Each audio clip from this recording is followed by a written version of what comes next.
Hey, friends, welcome once again. This is Syracuse Sports Live, Syracuse basketball postgame, presented by Krause Health, the exclusive healthcare partner for Syracuse Athletics. My name is Brent Axe. Apologies for the sound of my voice, as our Syracuse Sports Insiders know, and some of you out there in the social media world. I'm shaking off a bit of a bad cold, as you can hear, but we're back. We've got basketball to talk about. We got things to do, so Uncle Brent's playing hurt. Doing it for the people. What a game we just watched in Chapel Hill as Syracuse loses to North Carolina 87-77. Now, that was once a 32-point lead for the North Carolina Tar Heels in the second half of that game. They lay off the gas pedal, Syracuse. I guess you know what, we got a great comment about this that says it better than I can. So shout out to Mark in Northern Virginia. I give the comeback a golf clap. Don't get down by 32. Don't give up 87. Is that too much to ask? That's where I stand on that. I am not going to pat you on the head and say, hey, good job for playing 40 minutes, which don't get down by 32 points. There's 40 minutes on the clock. Maybe play all of those minutes instead of just the ones where North Carolina is just ready to go home. So I'm not going to be that guy that says, well, they didn't quit tonight. Just no. Effort is baked in the cake, people. This is not fifth grade basketball. This is high level ACC Division I basketball. You're supposed to play hard for 40 minutes. So I just kind of wanted to get that off my chest right away. That's just not something I'm going to praise here. But the final score ends up being respectable. I'll tell you what, this might end up on Scott Van Pelt's Bad Beat segment. If you had Syracuse plus 11.5, well, you're happy because that wasn't even looking anywhere remotely good until the end of that game. So we will not praise the effort because you're supposed to play that way. But what we will praise for entertainment purposes only is at least you got that going for you, which is nice. I'm not going to call this individual out. I will leave it to him to say this. He's somebody who's on the Twitter streets a lot. He is a Syracuse Sports Insider as well. So I'll just say I was texting with somebody who was sitting at the Bellagio and went with North Carolina. Plus 11. I think he had a plus 11. A lot of you had a plus 11.5. He had Carolina plus 11. Syracuse, North Carolina, 10-point game. So, bad beats. Scott Van Pelt, Sports Center, maybe we'll see it there. But it's another loss for Syracuse. They fall to 13-10, 4-6 in ACC play. And I just think people are at the point where they are waiting for the fate of Adrian Autry and his job to have some kind of clarification here. Whether John Wildhack announces that tomorrow, this week, after the Virginia game, if they lose that game, which is likely to happen. Virginia currently 18th in the net rankings. That's a quad one opportunity. Syracuse losing another quad one game tonight. It's a matter of what are you doing about the coach? And this is what we've talked about on this pod. This is all people talk about, short of some kind of miracle run down the stretch here. And let's face it, so you lost to Carolina tonight. If you lose to Virginia, you'd have to win 7 in a row. And there's a few quad one games in there. Cal's quad 2, SMU is hovering on a quad 1 right now, but it's quad 2. Duke. I mean, come on. Duke's Duke. UNC, again, they come to the Dome in a couple of weeks. Wake Forest is oddly a quad 1 game right now because it's on the road and they're in the top 75 with the net ranking. Louisville's a quad 1 game, then you finish with Pitt at home, quad 3. I mean, I'm not going to patronize you here. This team's not making the NCAA tournament, short of a miracle, right? I guess you always got to leave that window open to crack. Sports, weird things happen, but it's just a matter of when are you making the announcement about the coach? When are you going to say something and address the elephant in the room? It's not even an elephant in the room. It's the conversation when it comes to Syracuse basketball, because I'm not going to praise you for going on a 35-10 run when a team's up on you by 32 points. A game, now, let's make this clear. Notre Dame is Notre Dame. They're at the bottom of the league. North Carolina is North Carolina. They're more near the top. Carolina's got some flaws of its own. Like, they kind of defense is optional at times for Carolina. I know a lot of Carolina fans are frustrated with certain aspects of this team. Talent-wise, it sounds a lot like Syracuse, frankly. Talent-wise, there's no doubting what they are, Caleb Wilson in particular, but they have these, to steal a phrase, they have these dips, as we saw tonight with Syracuse went on a 35-10 run. You're saying to yourself, whoa, mama, what is happening before our very eyes here, right? But it's funny, just the similarities that are there in that situation here. But we're just kind of waiting for some kind of clarification from, and I know that, and as I've documented on this show and other places, Syracuse is in a leadership change right now with Ken Severud, a lame duck chancellor. They're waiting for the announcement for the new chancellor. Maybe nothing happens until that goes down. But you have got to send a message to this fan base about what you intend to do about this basketball program.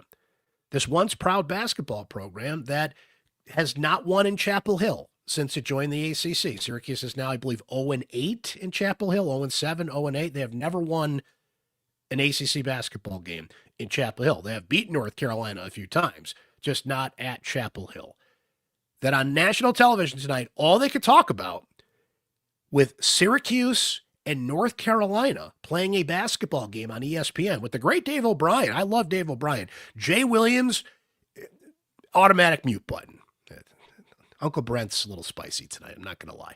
Maybe it's the cold medicine. I don't know. Jay Williams, I don't want to go on a rant here, as the great Dennis Miller used to say, useless. He is as useless an analyst as there is. I don't learn anything from him. It's just, I don't want to make this about Jay Williams. I'm sure he's a very nice person. I'm sure I've interviewed him along the way and doing years of radio and podcasts and everything. I'm not trying to make this a personal thing about him. He's terrible. He just adds nothing. And that's too bad, because he was a great player. And I feel like in other formats, sometimes he does have something to say, but man, sometimes he's just taking up space. And Dave O'Brien just has to lift him up by the collar to get anything out of him. So I don't want to go off on a rant about that. But when a team is up by 35 points in the second half, I don't blame ESPN for saying, hey guys, you know what's coming up Saturday? That's Duke, North Carolina. Duke, North Carolina. That's coming up Saturday, guys. Duke, North Carolina. This was an infomercial for the Duke, North Carolina game on Saturday. I get it. Duke, North Carolina is always the highest rated college basketball game on ESPN, whether it's this one or the one that closes out the season. I totally get it. Like ESPN, what does the E stand for? Entertainment, right? They are in the entertainment business, showing sports, right? I get it, but man, like they would just wedge it in there at weird, just random times. It's coming up Saturday, Duke, North Carolina. But when Syracuse, for so much of this game, delivers nothing, I don't blame you for doing that. So a game after Syracuse had 21 assists against Notre Dame, and again, Notre Dame's Notre Dame, and North Carolina's North Carolina. Syracuse had 7 assists in this game. They had 7 assists on 29 field goals. I can't even fathom that. And it is appropriate that today is Groundhog Day, because, and shout out to my guys at WAER, because they, let me find the quotes here. Credit to them. Red Autry postgame, quote, we have a lot of guys that are used to playing with the ball. We have to do a better job of moving with the ball and making quicker decisions. Another quote, we just didn't have the movement. That's the frustrating thing. We have to be more consistent in what we're trying to do. And whose job is it to get this team to do that? It is literally Groundhog Day. February 2nd. It is also Groundhog Day, and that we're talking again about a team that is allergic to moving the ball. Saturday was a mirage in the desert. 21 assists, moving the ball, and I get it. Different situations. Carolina's guards are quicker. They have size in the paint. Notre Dame is just going to allow more open shots. But after a game where Nate King scores 28 points, Nate King says 8 points, he took 6 shots. After 10 points and 8 rebounds against Notre Dame, William Kyle has 2 points and 6 rebounds. Sadiq White has 4 fouls, and that's what he contributes in 10 minutes. The guy that started for Donnie Freeman because of air quotes matchups in the Notre Dame game. Donnie had 23 and 8. And I have to admit, guys, give me 1 sec here, just a short water break for Uncle Brent. I have to admit, for a moment there in the first half, when we see Donnie Freeman get back in the lineup and it's dribble, dribble, dribble, shot, dribble, dribble, dribble, shot, isolation ball. Great stat that Not That Jim B threw at me here that I'm going to give you guys in a moment. Dribble, dribble, dribble, shot. Kyan Anthony gets in. Dribble, dribble, dribble, shot.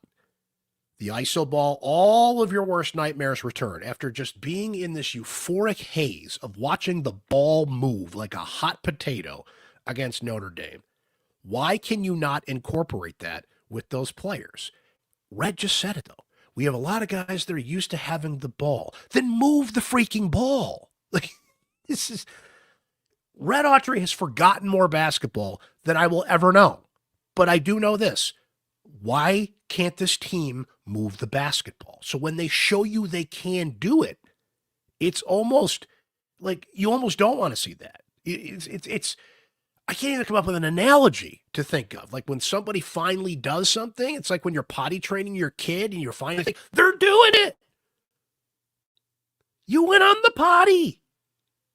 And then the next day, like, it all falls apart. Like, you thought you had gotten through. It's Groundhog Day. It's literally Groundhog Day. And that's what your coach does. Well, we got a lot of guys that are used to playing with the ball. We have to do a better job of moving with the ball and making quicker decisions. It's February 2nd. It is not November 2nd. That has got to be really frustrating for you as a fan to continually hear that. But to go back to what I was saying, for a moment, I'm thinking maybe Red was onto something when he switched the lineup. Because with Donnie Freeman out for a good parts of the first half, then he got into foul trouble, which, extended how much time, not foul trouble, but picked up 2 fouls and headed the bench against Notre Dame. He only played 22 minutes in that game. So for a moment there, I'm like, maybe there's something to this. But Donnie Freeman is your best player, as he showed tonight. It scored 23 points.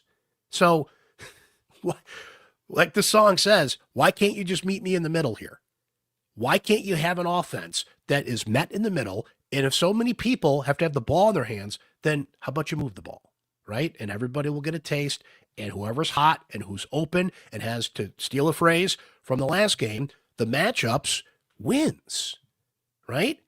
I'm looking at a score that says North Carolina 87, Syracuse 77, and that's just so deceptive because if you watch the game and you saw the lack of ball movement and you saw, not that Hubert Davis is coaching circles around Red Autry, but it's just the same stuff game in and game out. I don't want this team to play hard and be praised for playing hard. I want them to play smarter.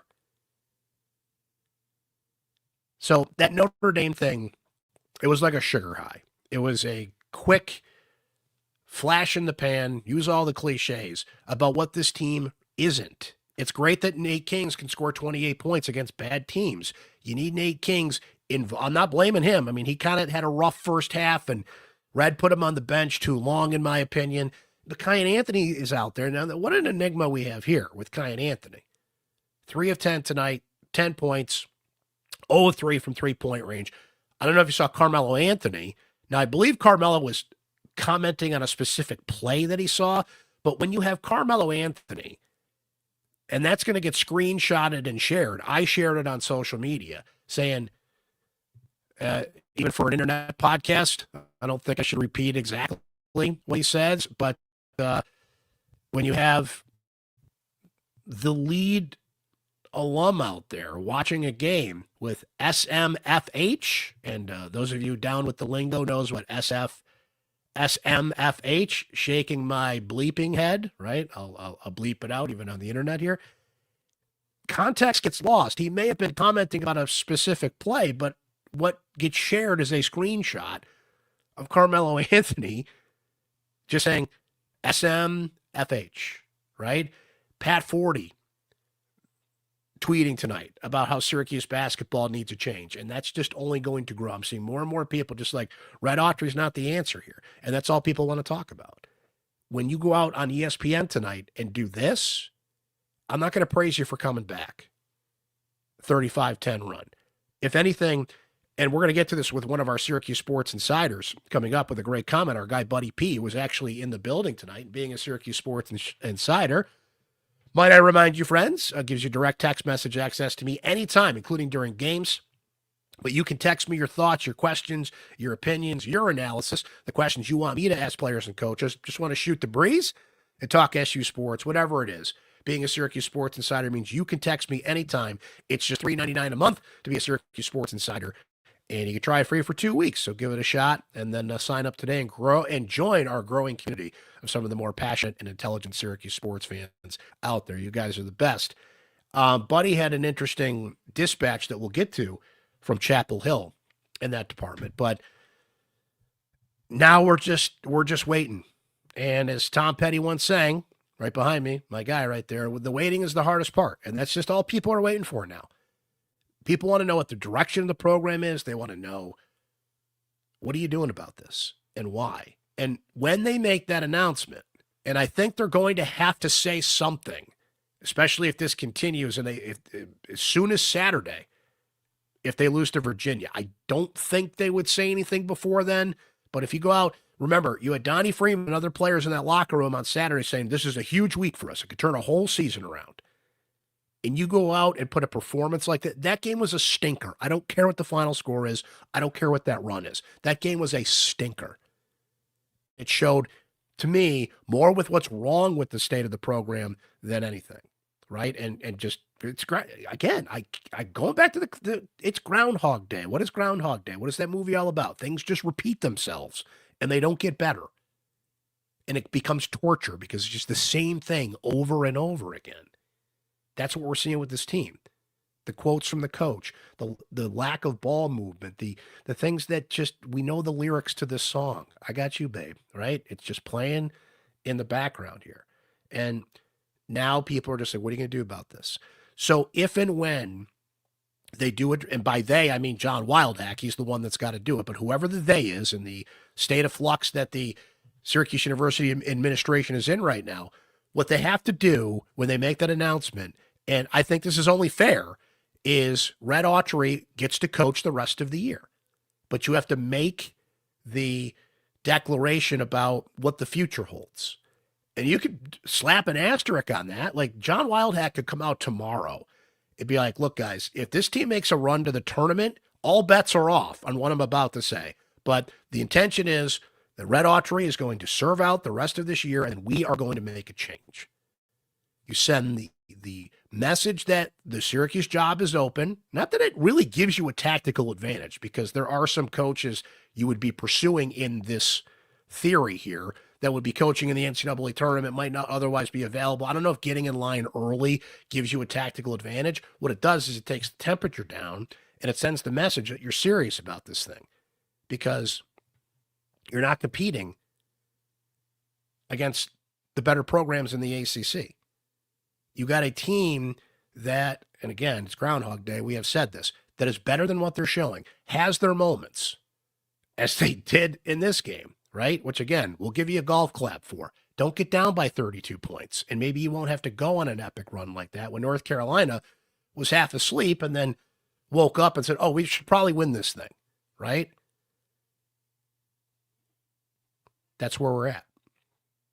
That's where we're at. That's what people are waiting for. Again, sports, weird stuff happens. Prove me wrong. Win the rest of your games. Win 8 in a row. Make this interesting. I root for good stories. As much as I have a reputation of, you're too negative, I root for good stories.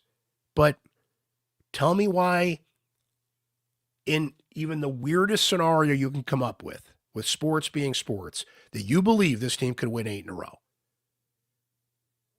And even then, you're still fighting. Even then, you've got to do damage in the ACC tournament, right? And even then, people are like, we got this close to making a needed change from top to bottom in the program. You're almost staying in execution in a way. So I'm not rooting for that, by the way. I'm just being real. I mean, this is what we see. This is what people all over are seeing. So what are the people tasked with fixing this seeing? They've got to tell us sooner rather than later. And you can't use this whole guise, season's not over. They got to play out the games. Come on, just be real. Put an asterisk on it. Like I said, hey, short of a miracle run here and this team gets in the tournament and we'll reassess, here's what we intend to do. Like, we're sitting on that doorstep. And again, if it's tomorrow, if it's Saturday after Virginia, pick a moment. When the moment feels like it's over, you're going to have to put it out there. Or prove me wrong and make a rally of rallies here. But this is a 13-10 team, 4-6 in the ACC that showed again tonight they can't run with the big boys. They're talented but disorganized. They don't move the ball. Defense. What has happened to the defense on this team, which was one of the higher rated things, one of the more consistent things on this team, that has wilted in ACC play. Like, give me something to work with here to believe in you and say, no, they can do this. The results just prove otherwise, right? I like good stories. I want to be positive. I see some positive things. There are some guys fun to watch, and they have their moments. And if you want to be encouraged by that 35-10 run, I don't, go ahead. I'm not going to be the fly in the ointment completely here, but maybe don't get down by 32 points. That's what were the Bills down? What were they down? 41. I think the Bills were down 38 points in their epic comeback against the Houston Oilers. I should know, I was at that game. I think it was 32, and then they tied it. My math is a little foggy, but there's a reason that game was historic, because typically you get down by 32 points, you go lose. And Syracuse did lose, by the way, but hey, they played hard down the stretch. Like, come on, this is just patronizing to people. This is not what it should be, right? So that's where we're at. Let's see where our Syracuse Sports Insiders are at and what you guys had to say about this one tonight. Ben S. It's like Groundhog Day, watching nonstop dribbling, iso ball, and defensive breakdowns. It's fitting because it's actually Groundhog Day. From Steve, who says, you dig a 32-point hole, and while it was a spirited comeback, they never should have been in that situation. Still another loss in what is becoming a pretty miserable season. Pause for water break. Brian says, where was that play in the first 32 minutes, right? I don't think it's much to ask a team to play hard for 40 minutes. I don't.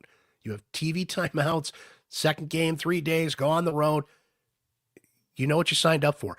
Here, and I get annoyed by this stuff. Like, if you're going to put out these social media videos that we're stacking days, we're in the weight room, we're working hard, man, God bless. I'm forgetting his name, and please forgive me for this. The new trainer for this team. Did you see that man on the sideline at the Notre Dame game? He was a human cup of coffee. He makes a cup of coffee nervous. Why isn't the whole bench like that? Right? He's trying to put energy and life into this thing. What happened to the juicing station? Just like, it's all affected. It's all affected. It's just, there's just too many parts that are not weaving together on this team right now, right? You hate to say, like, man, Donnie Freeman comes back. You want Donnie Freeman scoring 23 points, but watching that ball move on Saturday, like, that's what you want to see. That's an offense. That creates opportunities. It stresses a defense out. Syracuse is easy to guard. North Carolina's not that great of a defensive team, statistically. But they know what Syracuse is going to do, right? And that just makes your life more challenging. And they do have the talent to win some of these one-on-one matchups. Donnie Freeman is going to win a lot of those one-on-one matchups. A great three-pointer at the end of the first half. Kind of running down. Hits it, What do the kids used to say when they played basketball? Banks open, right? Bing, bang. Syracuse down 34-29. Now, this is towards the end of the first half. They're down by 5. They're making a run. They're feeling it, right? Come out of a timeout, 9-0 run, North Carolina. Just like, you see this coming. You see the train, and there's just nothing you can do to stop it with this team at this point. I mean, Like I said, it's early February. You kind of know what you are. And to hear those quotes from Red about, well, this is what we have to do. It's like, well, then do it. TikTok, buddy. Judge Judy meme. TikTok. Do it. And if you're not doing it, why is that message not getting through? Like, don't tell me what you have to do. You should be doing it by now. But you're not, because that's not clearly what they're telling these guys to do. And it's worse if that's what you're telling them to do and they're just not listening, because we got a lot of guys who want the ball in their hands, right? I don't know. It's just, it's all Charlie Brown's teacher at this point to me. From my guy, Buddy. Now, Buddy P was in the house tonight. Buddy's live report. Leaving the Dean Dome, the Tar Heel fans are giving us some credit for making it interesting. Lots of murmurs about Syracuse being actually a pretty good team. I don't know, man. That makes it worse to hear that, doesn't it? Frankie S. says the 35-10 run, nice, but still a loss. Mello's tweet early in the game, to me, is one of the headlines here. I don't think it's just the fans who are fed up. From Jack, who says, as a program, I am embarrassed that the only thing they've talked about the game is the game upcoming this weekend. Like, this one is insignificant, means nothing, and a pushover, as he adds, that says it all. Like, yeah, I didn't blame him.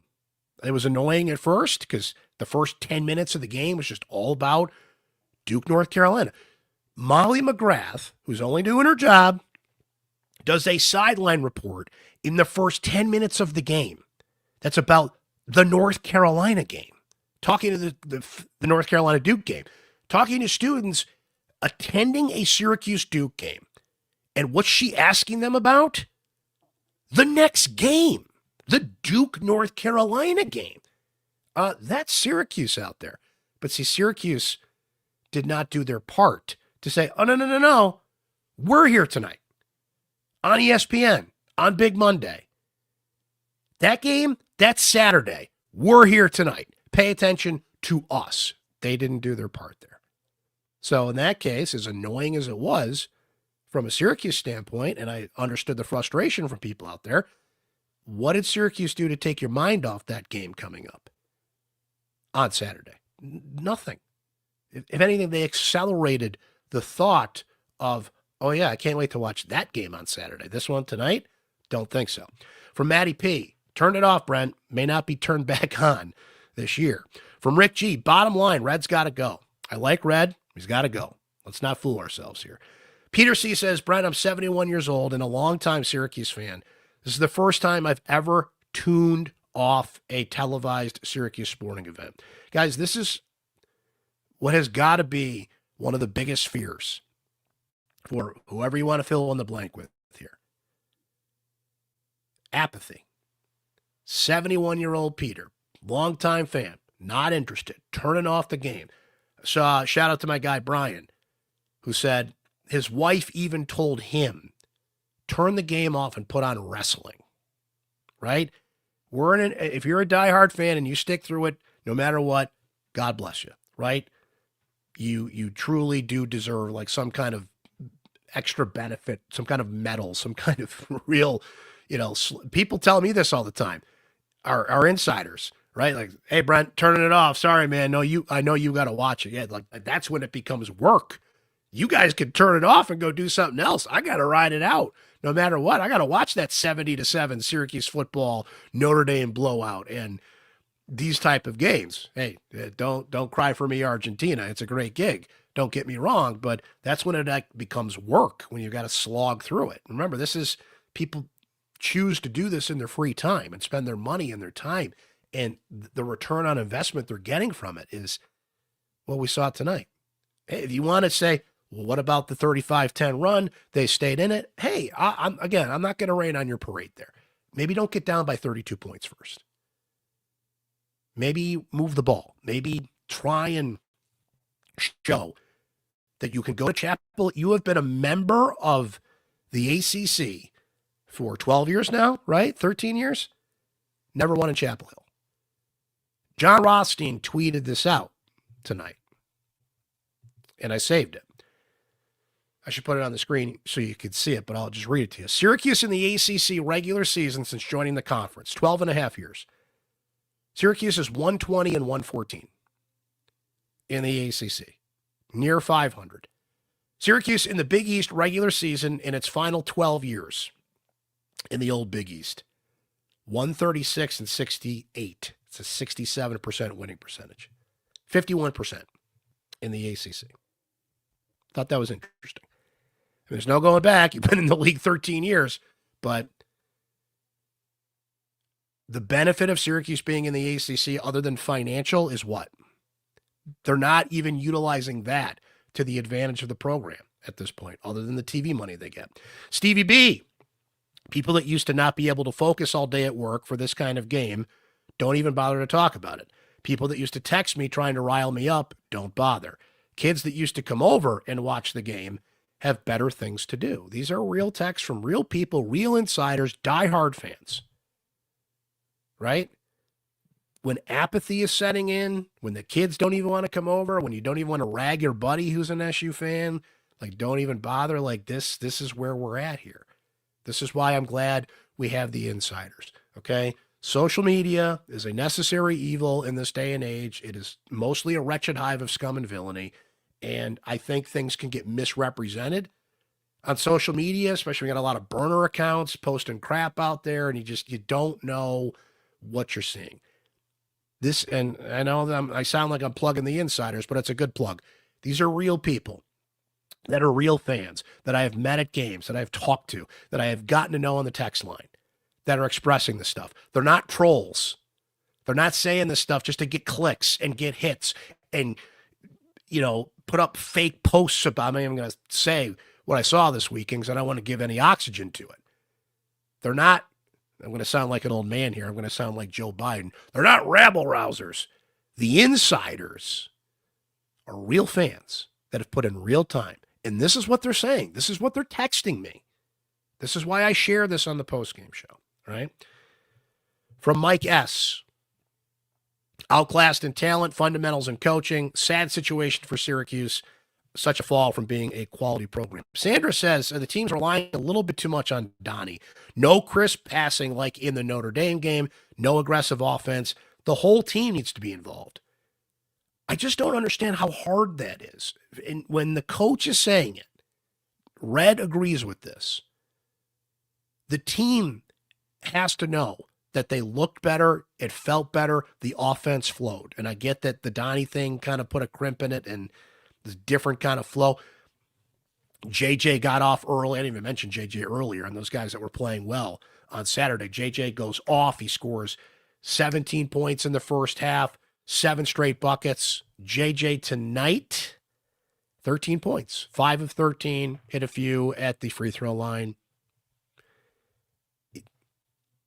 I like JJ. I like what he brings to the team. I like the energy. I like that he can get the rack. I love that he's a local kid that stayed here.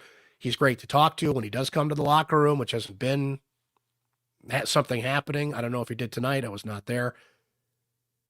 I was not there Saturday. If he talked to the media, came in there, great. Good for him. But there were like 5 games before that he didn't, which, again, as a senior leader, I think that's not what I tell my senior leader to do, but it's not my team.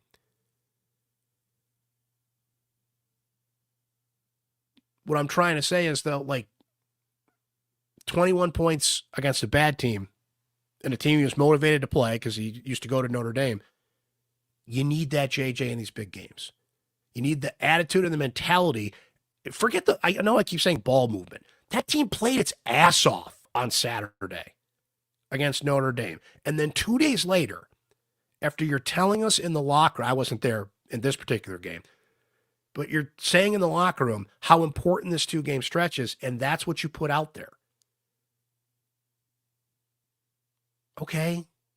It's just, I know what you say and what you do are 2 different things, but this is a team that showed at times in this game that they were capable of making that run, but it's just all the little things that break down with this team, and the reality is they're just not on that level. Billy H., after this performance and their schedule the rest of February, I would not be surprised if they lost all their games this month. I mean, look, you got Carolina, Virginia, Cal, in the Chris Bell revenge game. Somebody had a great tweet tonight that I think they said Chris Bell's just laughing in the corner about all this. Come on, you got to laugh. Duke, Carolina, Wake, Louisville, Pitt. What's your record in that stretch? Can you come anywhere near to 500 the way this team's playing? What will click at this point to make us believe they can make a run? Please do so. Please make me eat my words. Please prove us wrong and go out there and do that and just go down with a fight. The fight you showed in your 35-10 run, the fight you showed in the way you played against Notre Dame. Can we see more of that down the stretch than not? I mean, is that too much to ask? Billy H. Oh, just said that. Chris K says, turn the game off. Rather do anything than watch this mess. I'd rake some leaves if they weren't buried by snow. A little typo there, but he meant to say I'd rake some leaves. Well, just shovel the snow and then rake the leaves, right? So that's what our insiders had to say. Let's go to the secret voicemail line. And I want to give a shout out to Not That Jim B, not only for this voicemail, but he threw this stat at me tonight. Speaking of ball movement or lack thereof, Jimmy B was tracking this through the game. Okay. There were, now where did I put this stat? Because it's a good one. He was tracking how many one pass possessions before a shot or a turnover. How many one pass possessions before a shot or a turnover from Syracuse? Just let's do this. What do you think that number is in this game? One pass possessions before a shot or a turnover. Maybe Jimmy mentions it in his voicemail. I don't listen to these beforehand. I probably shouldn't tell you that because I do screen some of them just to make sure everything's kosher in the way it should be. But I trust Jimmy B to leave us a good voicemail. Just think about what that number is. And then I'll tell you after the voicemail if he doesn't spoil it here. Hey, Brett. Not That Jim B. I don't know if you knew it or not, but Carolina plays Duke this Saturday. What? About this game, with the exception of the last 4 or 5 minutes, pretty poor game all around. For the majority of the game, the defense was non-existent. Couldn't keep anyone in front of them. The offense is the same thing we've talked about all year. The reality is Syracuse is just a poorly coached team. You watch the difference between Hubert Davis and Red. Red's kind of sitting down, standing down with his hands on his hips. Hubert's barking out plays every possession. There was one time in the game, midway kind of through the second half, SU goes zone. Davis immediately called it out. You watch the team react to what he says. They break it down and get an easy bucket. But to go to the offense, about halfway through this first half, I kind of started an official count. Through the game, Syracuse had 38 possessions where they would only make one pass before they made a shot or a turnover, and that's once they got the ball past half court. And in that last spurt, they made some shots, and they did make some shots in the game, but that kind of one-pass offense is not sustainable. I mean, they had 7 assists on 29 made baskets. Also, why is SU one of the only Division I basketball programs that literally doesn't have an inbound play? They always have trouble getting the ball inbounds. Positive is team didn't quit, so you got to give them credit for that. And for entertainment purposes, this is going to go down as a bad beat to lose a 32-point lead in the final minutes with a line of 11.5. I would just encourage everyone, if you're frustrated, watch the women's team. They're fun to watch, and they're playing good basketball. Thanks, Brett. Not That Jim B, always bringing it on the voicemail. If you would like the secret voicemail line, well, being a Syracuse Sports Insider has its benefits. All you have to do is ask Uncle Brent, and I'll give it to you. Fantastic voicemail. I think the best one you've ever left, Jim, and you leave great voicemails every time. How about that number, though? 38 one-pass possessions before a shot or a turnover. 7 assists on 29 field goals. You had 21 against Notre Dame. Jim just brought up an interesting point. You guys, I threw it out to our Syracuse Sports Insiders and our pod listeners, and I said, hey, guys, look, we're going to do Syracuse basketball postgame shows. This is what we do. We're going to track this thing. We're not just going to get off the train here. But we've got a women's team that's playing really well. I hesitate to use the word deserves, but certainly they have earned more attention. They have earned more people that maybe have not been tracking them to get on board, to get on that train, because that is a train going to the NCAA tournament right now.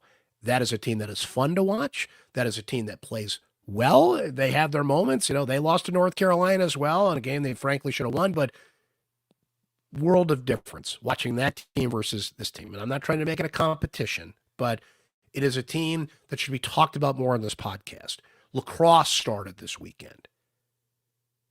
You have asked me, I threw it out there, and you guys said, hey, can we get a lacrosse post-game show? Can you do either a post-game show or more women's basketball pod content? You have been heard. So I'm laughing because I watched Pulp Fiction the other night for like the 900th time. Because why wouldn't you? It's on. Tubi is awesome, by the way. Shout out to Tubi. I'm flipping through Tubi. Pulp Fiction done. Let's go. But there's that great scene when Quentin Tarantino and you've got Samuel L. Jackson, John Travolta, and they come, and Quentin Tarantino's like, you got to call some people. You got to do some things, right? He's like yelling at Jules to like fix the problem. It's what made me think of it. You guys have been heard. I'm gonna talk to my people. We're gonna line some things up, and our insiders will be the first to know. That you have been heard on that. We need to do that. At the very least, we can do more on the pod. I've told you guys that the recorded pods, they will be coming back shortly. First of all, Uncle Brent's got to get healthy, and then we'll figure some technical things out that we've been having an issue with. But they're coming back, right? We do the live pods here after games, but the recorded pods, if you will, they're coming back. Big apologies for the hiatus there. It's just I've been trying to figure out some stuff on the back end, as they say. But you have been heard on that. And you will be the first to know. If we do regular post-game shows, more pod content, whatever it is, like we're going to do that because you guys have asked for it and we're here for the people. And frankly, those teams are good. And we should be talking about them more because they're interesting and they're good and they're on. One team could win a national championship this year and another, at the very least, is going to make the tournament. Again, this men's basketball team is free to prove me wrong. That's not what I have seen up until this point. Make a run. Make it interesting. Bring some fun back. Prove you are better than what we have seen. And we can add that to the mix too. But what's happening is you heard the comments. You're hearing it in your conversation as fans. If you're sticking it out and watching every game, and hey, that's great. That's what you should do. But I think the only thing people care about now, until proven otherwise, is what's going on with the head coach. What is the direction of the program? This has become a full-time macro conversation, and the micro is just, filling in time. Oh, there's a game tonight. Let's watch that. But hey, what's going on with that coach, right? So all that's bubbling here.